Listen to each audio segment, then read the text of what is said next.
ఓం శ్రీ రాజరాజేశ్వరి దేవి నమః. ఓం కాశీ విశ్వేశ్వర స్వామినే నమః.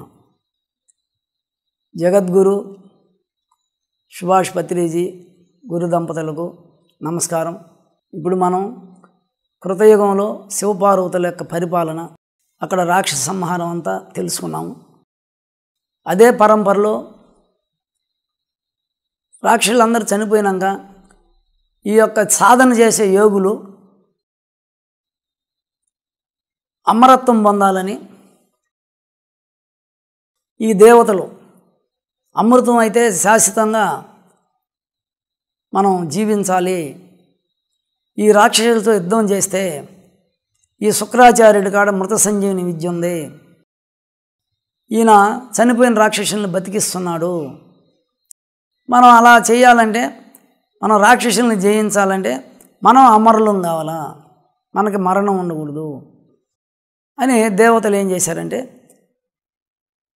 మనం ఈ యొక్క మందరగిరి పర్వతాన్ని వాసుకి పాముని చుట్టి పాల సముద్రంలో చిలికితే అక్కడ మనకు అమృతం అనేది ఉత్పత్తి అవుతుందని రాక్షసులు సహాయం అడుగుతారు.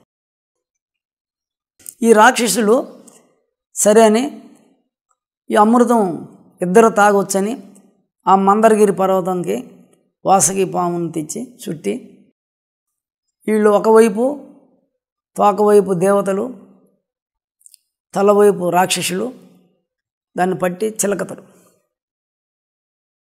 దాంట్లో ఫస్ట్ విషం వస్తుంది. ఆ ఆలాహలాన్ని ఈశ్వరుడు తీసుకొని కంఠంలో పెట్టుకోవటం, తర్వాత కామధేను, కల్పవృక్షం, ఒక గుర్రం, తర్వాత ఏనుగు, ఆ విధంగా ఇంకా కొన్ని, దాంట్లో లక్ష్మి, లాస్ట్లో అమృతం భాండం వస్తుంది, అమృత బిందు. ఇది కథ. ఇది కృతయుగంలో జరిగిన కథ. అంటే అక్కడ దాని ప్రతి ఒక్కరి శరీరంలో యోగులకి సంబంధం ఉంది.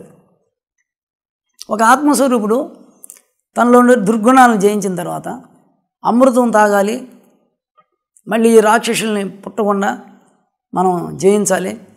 ఈ యొక్క నాభి పొట్టే మందరగిరి పర్వతం, ఈ శ్వాసే వాసుకి పాము, చంద్రనాడి సూర్యనాడి.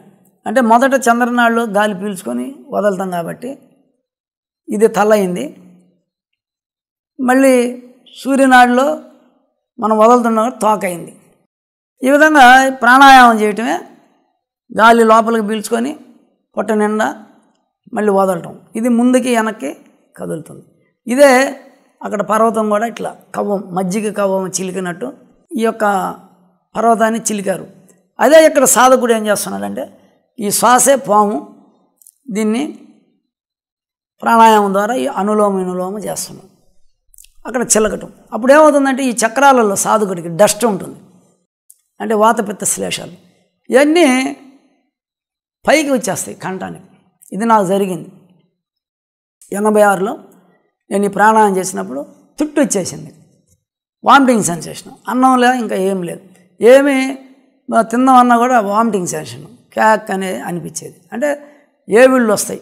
ఏవిళ్ళు అంటే గర్భం వచ్చినప్పుడు గర్భవతికి ఏవిళ్ళు వస్తాయి, ఏం తినదు. అదేవిధంగా సాధకుడు కూడా ఈ ప్రాణాయామం చేస్తే ముందుకి వెనక్కి పొట్టని ప్రాణాయామం ద్వారా ఆడించినప్పుడు ఈ డస్ట్ అంతా కంఠానికి వచ్చి చేరి ఏవులు, అదే గరల కంఠుడు. అంటే మన శరీరంలో ఉండే మన ఈశ్వరుడైనా ఇక్కడ సదాశివుడు ఉంటాడు, ఆయన ఇక్కడ డస్ట్ చేరటే నీలకంఠుడు. మొదట అది వస్తుంది సాధకుడికి. తర్వాత ధ్యానం చేస్తూ ఉంటే సాధకుడు ఈ యొక్క శ్వాస మీద ధ్యాస పెట్టి ధ్యానం చేస్తూ ఉంటే కామధేను వస్తుంది. మొదట కామధేను అంటే ఆయన ఉండే ఇంట్లో ఏం కావాలనో అన్ని వస్తువులు అనుకోకుండా ఎవరి ద్వారా అయినా మొత్తం కూడా సంపద అంతా కూడా వస్తుంది ఆ ఇంటికి. కామధేను అంటే అనుకున్నవన్నీ నెరవేరుతుంటాయి. అనుకున్న వస్తువులు రావటం కామధేను, అనుకున్నది జరగటం కల్పవృక్షం. అట్లా ఇంట్లో సాధన చేసేటటువంటి సంసారికులకి అందరూ కూడా శ్వాస మీద ధ్యాస పెట్టి ఉచ్ఛ్వాస నిశ్వాసాలను గమనిస్తే మొదట కామధేను కల్పవృక్షం వస్తుంది. తర్వాత అదే ఒక ఆశ్రమంలో స్వామి చేస్తే ఆ స్వామికి ఆశ్రమంలో అన్నదానానికి కావాల్సిన మెటీరియల్ వస్తుంది. ఆయన ఏమనుకుంటాడో ఆశ్రమం డెవలప్మెంట్ జరిగిపోతుంది. ఇక్కడ కుటుంబంలో జరుగుతుంది. వ్యక్తిగా అయితే అక్కడ సమిష్టిగా అయితే మొత్తం గురువులు పీఠాలలో ఎవరు సాధకుడు, ఆ యోగి సాధకుడు, వాళ్ళకి అక్కడ అవన్నీ కూడా ప్రాప్తిస్తాయి. మొదట అందరూ పట్టుదలతో చేస్తారు, ఈ రెండు పొందుతారు. ఆశ్రమాధిపతులు, పీఠాధిపతులు, ఒక గుళ్ళో కానీ సాధన పరులంతా. తర్వాత అంటే గుర్రం అంటే పూర్వం తపాలా గుర్రం మీద పంపించేవాళ్ళు. అంటే రాజు నుంచి రాజుకి, ఒక రాజ్యం నుంచి రాజుకి గుర్రం మీద లెటర్స్ పంపించేవాళ్ళు. అందుకనే విస్తృతం చేయటం, మన యొక్క గొప్పతనాన్ని విస్తృతం చేయటమే ఆ యొక్క గుర్రం సింబల్ పెట్టారు పెద్దలు. అంటే దాన్ని ఆ పరిస్థితిని బట్టి వాళ్ళ పదాలు పెడతారు.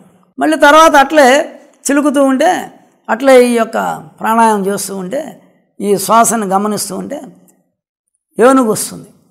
ఏనుగు అంటే అది తెల్ల ఏనుగు, అది ఇంద్రుడిగా ఉండేటటువంటి పట్టపు ఏనుగు, ఐరావతం అంటారు. అంటే జ్ఞానం కలుగుతుంది శరీరంలో. ఈ ప్రాణాయామాన్ని గమనిస్తూ బాగా చేస్తే, ప్రాణాయామం చేసినా కూడా శరీరంలో అజ్ఞానం నశించి, వాతపిత్తాలు నశించి లైట్ వచ్చేస్తుంది. అదే ఎప్పుడు అగ్నిగా ఉంటుందని చెప్పాను నేను. శరీరంలో అంతా వేడిగా, ఒక ఉష్ణంగా, ఒక అగ్నిగా ఉంటుంది, తాకితే వేడిగా ఉంటుంది. అంటే జ్ఞానం కలగద్ది. ఈ శరీరమే నల్ల ఏనుగు, దీంట్లో అష్టమదాలు ఉంటాయి కాబట్టి. అప్పుడు ఎప్పుడైతే ఈ యొక్క శ్వాస వల్ల, ధ్యానం వల్ల హీట్ వచ్చిందో మనమే ఐరావతం అయిపోయాం. దాని మీద ఎక్కినట్టే. అంటే ఈ లోపల అంతా ప్రచారం అయిపోద్ది. ఫలానా గురువు, ఆయన కాడ ఈ విద్య ఉంది, ఈ సాధన ఉంది, ఆయన కాడ పోతే ఇది నేర్పిస్తాడంటే అప్పుడు ఆయనకు ఒక స్థానం వస్తుంది సమాజంలో, ఆయనకు ఒక సీటు వస్తుంది. పుట్టపర్తి సాయిబాబా, గణపతి స్వామి, సుందర చైతన్య, ఇట్లా మన గురువు గారు కానీ, ఇప్పుడు మా పీఠం కానీ అందరూ, ఇప్పుడు సుభాష్ పత్రి గురూజీ అంటే ఆయన శ్వాస మీద ధ్యాసలు అందరినీ సాధకులను తయారు చేసాడు. ఆయన పరమాత్మ స్థితి పొందాడు, కారణ జన్ముడని. అదే అంబారు మీద కూర్చోబెట్టడం, తెల్లటి ఏనుగు మీద కూర్చోవడం. ఆయన జ్ఞానం పొందాడు కాబట్టి ఏనుగు మీద కూర్చున్నట్టు. ఎవరైతే ధ్యానంలో జ్ఞానం పొందుతారో వాళ్ళు ఐరావతం పొందినట్టు. ఇట్లా కొన్ని ముందుకు పోతే లక్ష్మి వస్తుంది. ఒక కుటుంబంలో సాధకుడు ఆ స్థితికి పోయినప్పుడు ధ్యానంలో ఆయనకు కావాల్సిన డబ్బు ఎవరో ఒకరి ద్వారా అందుతుంది. అదే ఇప్పుడు పిరమిడ్ కట్టాలనుకున్నా డబ్బు అందుతుంది, గుడి కట్టాలన్నా వస్తుంది, ఆశ్రమం కట్టాలంటే వస్తుంది. ఈ సాధనలో ఉంటేనే అది లభ్యమవుతుంది. ఇవన్నీ వచ్చినాక సాధనలో చెడిపోకుండా తపస్సులోకి వెళ్ళిపోవాలి. ఇంకా చిలకతో ఉన్నారు, అమృతం వచ్చింది. ఈ అమృతాన్ని చిరునాలుగులో బొట్లు మనకు పడుతుంది సాధకుడికి, అదే అమృత బాణం. అయితే మనలో ఉండే దుర్గుణాలకి అది అందదు, మనలో ఉండే దైవికమైన కణాలకి అది అందుతుంది. లోపల రాక్షస కణాలు లేవు కదా, ఐరావతం అయింది కదా, అంటే జ్ఞానం కలిగింది కదా, లోపల అన్నీ కూడా పరమాత్మ కణాలే కదా ఉండే, దైవికమైన కణాలు కదా. అప్పుడు ఈ అమృతం ఎవరికి అందిందంటే దేవతలకు అందింది. ఈ కణాలన్నీ దేవతలు, దైవికమైన కణాలు. రాక్షస గుణాలు లేవు కదా, జయించేశాం కదా, ఐరావతం వచ్చిందంటే. ఆ విధంగా ప్రతి సాధకుడు అక్కడ మందరగిరి పర్వతం చిలికినప్పుడు అక్కడ ముందు లక్ష్మి వచ్చింది, తర్వాత ఆ విధంగా అమృత బాణం వచ్చింది. అది శ్రీ మహావిష్ణువు మోహిని అవతారంతో రాక్షసులకు పోయకుండా దేవతలకే ఇచ్చారు. ఎందుకంటే రాక్షసులు స్త్రీ వ్యామోహంతో ఆమెనే చూస్తున్నారు. అక్కడ పోస్తుందా లేదా అనేది లేకుండా వాళ్ళు స్త్రీవాంఛలో ఉంటారు, రాక్షసతత్వం. అదే వాళ్ళు పొందలేరు. సమాజంలో ఎవరైతే స్త్రీవాంఛతో ఉంటారో, స్త్రీలను చూసి నోరు తెరిసి సొంగలారుస్తూ ఉంటారో, వాళ్ళు ఎప్పుడు కూడా అమృత ఓటం చేయలేరు, సాధన చేయలేరు, ధ్యానం చేయలేరు. ఎవరైతే ధ్యానం చేసి ఈ శరీరంలో దైవికమైన కణాలను ఉత్పత్తి చేసుకుంటారో వాళ్ళు మాత్రం అమృత ఓట తాగేదానికి అర్హులు అని ఆ మందారగిరి పర్వతం యొక్క రహస్యం. ఇంకా పోతే నెక్స్ట్ ఇవన్నీ కూడా అన్ని యుగాలలో రాక్షసులు ఉత్పత్తి అయితే అక్కడ ఏదో ఒక అవతారంతో భగవంతుడు, అక్కడ ఈశ్వరుడు సంహరించడం, ఇక్కడ విష్ణువు ప్రాధాన్యం వచ్చింది. తర్వాత కృతయుగంలోనే కొంతకాలం విష్ణువు యొక్క ప్రాధాన్యం. ఇప్పుడు హయగ్రీవుడు అని రాక్షసుడు పుట్టాడంట. లౌకిక వాంఛతో కళ్ళు తెరిచి బయట సంసారంలో ఈ యొక్క లౌకిక వాంఛలో కోరికలు పెళ్ళుబీగి కర్మేంద్రియాలు కోరికలతో ఎవడు జీవితం గడుపుతున్నాడో వాడు రాక్షసుడు. హయాననైనటువంటి రాక్షసుడు, హయాననుడు. చూపు ఏది చూస్తే అది కావాలా. వాడు మనసు ఇటు తిరిగితే ఇల్లు చూస్తే ఇల్లు కావాలా, స్త్రీని చూస్తే స్త్రీ కావాలా, పదవిని చూస్తే పదవి కావాలా, నగలు చూస్తే నగలు కావాలా, ఏది చూస్తే అది కావాలనేవాడు హయానన్ రాక్షసుడు. బాహ్యమైన సంపదను కోరుకునేవాడే హయానన్ రాక్షసుడు. అయితే ఈ సాధకుడు ఏం చేశాడు, ఈ హయానన్ రాక్షసుని సంహరించాలంటే ఎవరైనా లౌకికమైన వాంఛలు మనకి తొలగాలంటే ఖచ్చితంగా విష్ణువుని ఆశ్రయించాలి. అప్పుడు ఈ దేవతలందరూ విష్ణువు దగ్గరికి వెళ్ళారు. అంటే మనలో ఉండే మంచి గుణాలే దేవతలు, మన బుద్ధే దేవత గణం, మన మనసే రాక్షస గణం. అప్పుడు ఈ బుద్ధి పూర్వకంగా బుద్ధి జ్ఞానం కలిగినటువంటి వాడు శ్వాస మీద ధ్యాస పెట్టి భూమధ్యంలో ధ్యానం చేసి గురువుని చేరినోడు దేవతలు. అప్పుడు ఆ గురువు ఏం చెప్పాడు, శ్వాస మీద ధ్యాస పెట్టాయా, నువ్వు విష్ణువుని ఆశ్రయించు, లక్ష్మీనారాయణని ఆశ్రయించు, నువ్వు జ్ఞానం పొందుతావు అని చెప్పాడు. ఆ రోజుల్లో కూడా ఆ విధంగా వాళ్ళు విష్ణువుని వేడుకొని విష్ణువు వచ్చి యుద్ధం చేశాడు. విష్ణువు యుద్ధం చేస్తే అలిసిపోయాడంట. అంటే ఎవరైతే ఈ హయానన రాక్షసుడు ఈ బాహ్య లౌకికాన్ని ప్రకృతిని జయించాలని అనుకుంటాడో వాడు ప్రాణాయామం చేయటమే విష్ణువుని ఆశ్రయించడం.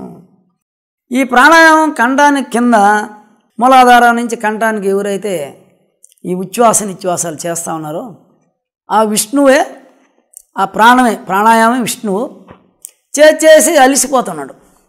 ఉదయం నుంచి సాయంత్రం వరకు ఈ ప్రాణాయామం జరుగుతుంది, నిద్రపోయే వరకు. సాయంత్రం అవగానే నిద్రపోతున్నాడు. అట్లా వీళ్ళు దైవత్వాన్ని పొందాలని ఈ ప్రాణాయామం చేసేవాళ్ళు చేసి కొన్ని నెలలు సంవత్సరాలు శ్వాసని కింద ఆడిచ్చి వాళ్ళు అలిసిపోయి నిద్రపోతారు. అప్పుడు వీళ్ళు ఏం చేయాలి, ఇప్పుడు ఈ విష్ణువుని లేపేదానికి ఏం చేయాలి అని ఒక బ్రహ్మర్గాన్ని సృష్టించి వదలుతారు. ఆయన చెవు చుట్టూ శబ్దం చేస్తే ఆయన లేస్తాడని చెప్పి శబ్దం చేశారు. అంటే ఈ ప్రాణాయామం చేసి ధ్యానం చేస్తే ఎక్కువ, అంటే ఈ శ్వాస మీద ఈ కింద ఎక్కువ శ్వాసని చేసి ధ్యానాన్ని కూర్చున్నప్పుడు నిద్ర వస్తుంది, అలిసిపోవటం. ఈ ప్రాణాయామం ఎక్కువ చేసి ధ్యానాలు కూర్చుంటే తల ఏలాడి పడిపోతుంది, అలిసిపోతున్నాం. ఆ స్టేజ్ ఉంది పిఎంసిలో సాధకులకి చాలామందికి. వాళ్ళు శ్వాస మీద ధ్యాస పెట్టి మొదట గమనిస్తారు, తర్వాత నిద్రలేకపోతున్నారు. దాని నుంచి మేల్కోవాలంటే బ్రహ్మర్గం అంటే శబ్దం. కొంతమంది పాటలు, మంత్రాలు, మ్యూజిక్, నాదం ఏదన్నా పెడితే మేలుకో వస్తుంది అని మ్యూజిక్ పెట్టుకుంటారు. ఫ్లూయిట్, తర్వాత ఏదో ఒక నాదం పెట్టుకోవటం, మ్యూజిక్ పెట్టుకోవటం జరుగుతుంది. దానివల్ల కూడా శ్వాస లయం అయిపోద్ది. అక్కడ ఆ బ్రహ్మరకం పోయి కుడివైపుకి పండుకుంటాడు ఆయన. అంటే చంద్రస్వరం ఆడుతుంది విష్ణువు కాబట్టి. అది పోయి ఆయన తల కింద ధనస్సు పెట్టుకున్నాడు, యుద్ధం చేశాయి. హయానన్న రాక్షసుని యుద్ధం చేసిన విష్ణుమూర్తి అలిసిపోయి పండుకున్నాడు. అప్పుడు ఈ బ్రహ్మర్గాన్ని సృష్టిస్తే ఇదేం తంతిని కొరికేసింది. తంతిని కొరికేస్తే ఆ తంతి మెడకు చుట్టుకొని మెడ ఎగిరిపోయింది. అంటే నువ్వు నాదం విన్నా కూడా మంత్రాలు వింటూ ధ్యానం చేసినా ఏమవుతుంది, మనసు ఎగిరిపోతుంది, శ్వాస ఎగిరిపోతుంది. ఆ తల 3 లోకాలు ఏడలేదంట. 3 లోకాలంటే ఇవే అండపిండ బ్రహ్మాండాలు, ఈ కింద ఉండేదే సృష్టి స్థితి లయలు. ఈ శ్వాస ఎక్కడుందో 3 లోకాలు ఎతికితే కనపడలా. నేను కూడా ధ్యానంలో ఏముండదు, స్తబ్దత అయిపోద్ది. చెక్ చేసుకుంటా ఎక్కడ ఉంది శ్వాస, లేదు ఎక్కడ. మళ్ళీ చంద్రనాడి ఆడిచ్చి మళ్ళీ అనులోమ వినులోమ చేసుకోవాలి. అంటే నీకు నిద్ర వచ్చింది, అసలు నువ్వు ఏడుండవు, శ్వాస ఆడాగిపోయింది, మనసు ఆడాగిపోయింది, తెలియని స్థితిలోకి పోయినప్పుడు మళ్ళీ మేలుకున్నప్పుడు ప్రాణాయామం చేయాలి.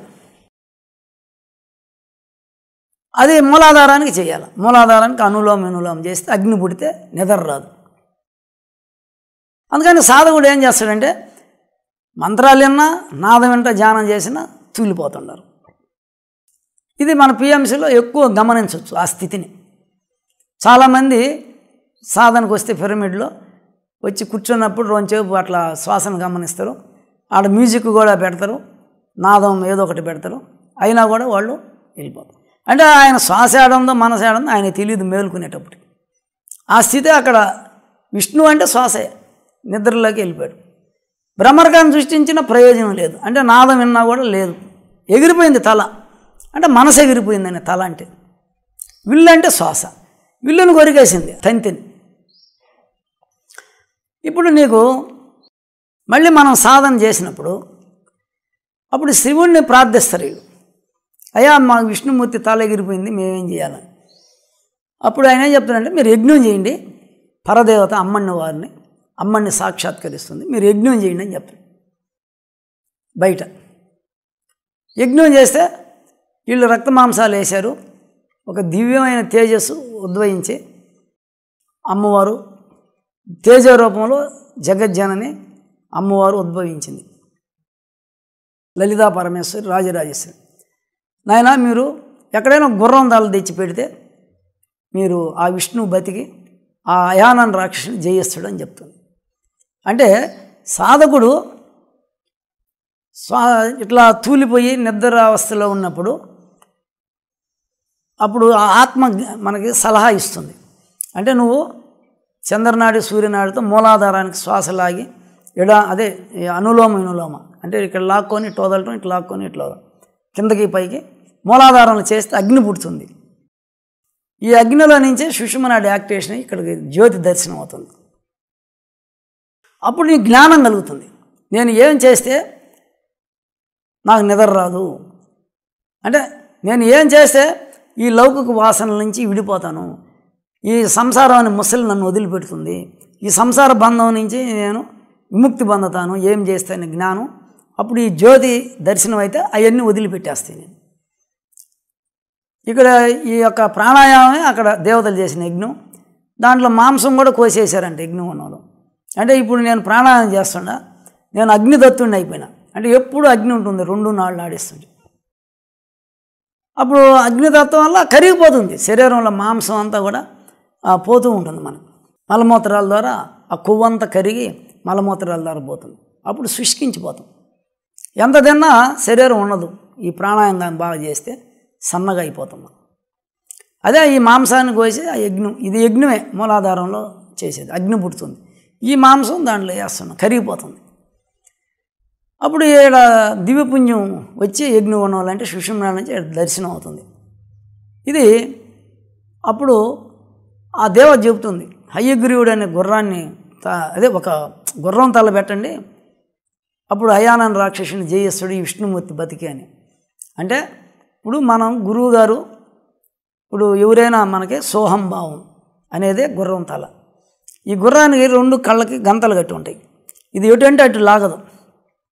ఈ గంతలు కట్టకపోతే ఆడగుర్రం కనుక పెడితే లాగేస్తుంది, అప్పుడు ఆ బండి పడిపోతుంది. అందుకని 2 కప్పులు పెడతారు తలకి, ఎదురుగానే పోవాలి, నేరుగా స్ట్రైట్ పరిగిస్తూనే ఉంటుంది.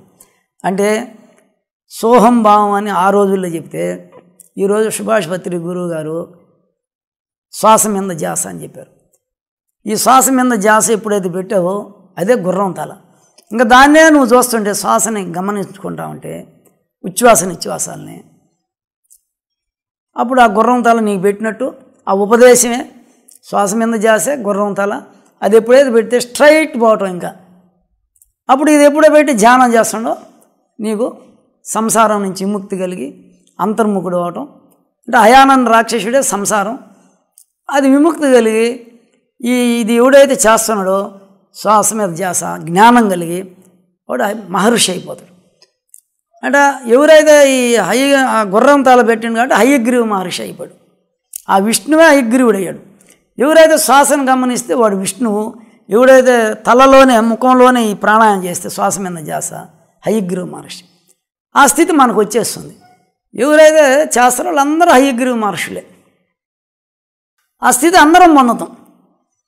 ఇది హయగ్రీవ మహర్షి యొక్క వృత్తాంతం. ఇట్లా ఒక సాధకుడు తనలో దుర్గుణాలని రాక్షసులు అనేటువంటి మనలో ఉండే కర్మేంద్రియాలు ఇంద్రియ వాసనలే రాక్షసులు, మనలో ఉండే సాధనే దేవతలు. ఈ సాధనకి ఆ రాక్షసత్వం నశిస్తుంది. ఇదే హయగ్రీవ మహర్షి వృత్తాంతం. నెక్స్ట్ ఈ హయగ్రీవ అయినాక ఒక్కొక్కరు మనం ఆ యుగంలో ఇది విష్ణువు పరిపాలన వచ్చేసింది. వచ్చి వైకుంఠంలో జయబీజులు ఉన్నారు. ఏ సాధకుడు, ఏ ఆత్మ స్వరూపుడు ఆ విష్ణువుని దర్శించాలని అనుకుంటాడు, అతను వైకుంఠానికి పోవాలి. అంటే శ్వాస విష్ణువు అంటే ఇక్కడ ఉండేటటువంటి జ్యోతి.